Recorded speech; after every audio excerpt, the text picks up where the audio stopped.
task force created by Governor Ron DeSantis met today to discuss long-term solutions to the blue-green algae problems in our waterways. Thanks for being with us at 6. I'm Patrick Nolan. And I'm Jane Monreal. The meeting, which was open to the public, was at the Lee County School Board headquarters in Fort Myers.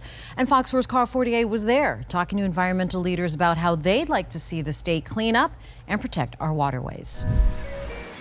We have close to $700 million to deal with water quality related projects in the state. Big money for a big problem. The Blue-Green Algae Task Force created by Governor Ron DeSantis met in Fort Myers to talk about ways to avoid a mess like this one last year in Southwest Florida's canals.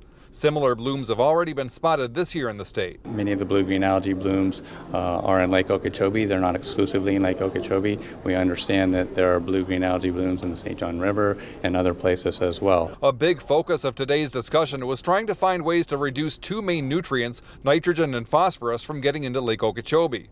Those nutrients eventually flow downstream and contributed to last year's blue-green algae in our waterways. This map shows that many of those nutrients are coming from runoff as north of Lake O as Orlando and Kissimmee. We're behind on the solutions, so we need to get out in front of that. We need to do everything we can to stop pollution at the source. Experts on the task force say only about 75% of agriculture businesses have adopted best management practices to reduce that nutrient runoff into the water, even though it's a state mandate.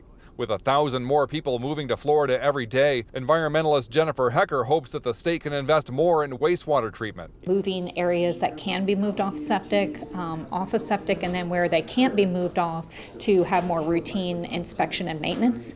It's complicated, it's challenging, and you can't, eat the elephant in one day, but we're going to continue to work through that process. Dr. Frazier says new reservoir projects, once completed, should provide some relief to the blue-green algae problem by providing an alternative to releasing water from Lake O into the rivers. In Fort Myers, Carl Fortier, Fox 4, in your corner.